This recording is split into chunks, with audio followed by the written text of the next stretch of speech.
வணக்கம். சயசா YouTube channel மற்றும் ரஞ்சித் டீமுடன் இணைந்து நடத்தும் 2026 தேர்தலுக்கான கருத்து கணிப்பு. இந்த பதிவில் நாம் பார்க்க இருக்கும் தொகுதி மயிலாப்பூர் தொகுதி.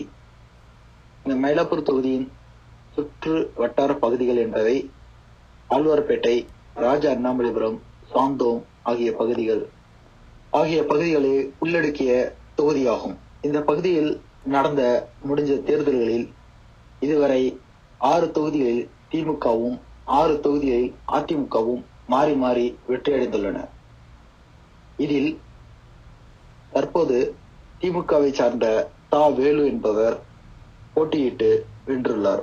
இவர் 2021 தேர்தலில் பெற்ற வாக்குகள் 68,392, கிட்டத்தட்ட 4.95% வாக்குகளை பெற்றுள்ளார்.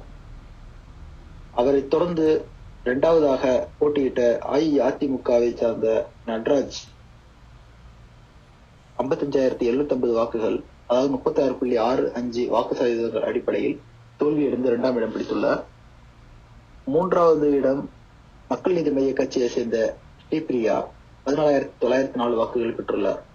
4வதாக நாம் தமிழர் கட்சியை சேர்ந்த மகாலட்சுமி 10,124 வாக்குகளை பெற்றுள்ளார். நோட்டோவுக்கு கிடைத்த வாக்குகள் 1,287. அமமுக கட்சியை சார்ந்த கார்த்திக் என்பவர் 1,118 வாக்குகளை பெற்றுள்ளார். வேலு என்பவர் நட்ராஜ் அவர்களுக்கும் இடையே போட்டியில் 12,633 வாக்குகள் கூடுதலாக பெற்று அதிமுகவை சேர்ந்த வேலு வெற்றி பெற்றுள்ளார். இந்த மயிலாப்பூர் தொகுதியின் மொத்த வாக்காளர்கள் 2,58,752. அதில் ஆண்கள் 1,25,685, பெண்கள் 1,33,037. மொத்தம் 2021 பதிவான வாக்குகள் 1,52,143. அதில் நோட்டோவுக்கு கிடைத்த வாக்குகள் 1,287. மயிலாப்பூர் தொகுதியை பொறுத்தவரை 2026 தேர்தல் கருத்து கணிப்பின்படி மக்களின் ஆதரவை 35% பெற்று முன்னிலையில் உள்ளது திமுக. இதற்கு அடுத்தபடியாக அதிமுகவை சேர்ந்த கட்சி 32% வாக்குகளையும், தமிழக வெற்றி கழகம் 17% ஆதரவையும் மக்களிடத்தில் இருந்து பெற்றுள்ளது.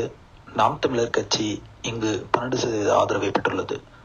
மற்ற கட்சிகளுக்கு 5% ஆதரவை மக்கள் தங்களது கருத்துக்களில் இருந்து தெரிவித்துள்ளார்கள். அடுத்த தொகுதி கருத்து கணிப்பை வெளியிடும் வரை நீங்கள் எங்கள் சேனலை பின்தொடருங்கள். உங்களது கருத்துக்களை கமெண்ட் பாக்ஸில் தெரிவியுங்கள். நன்றி, வணக்கம்.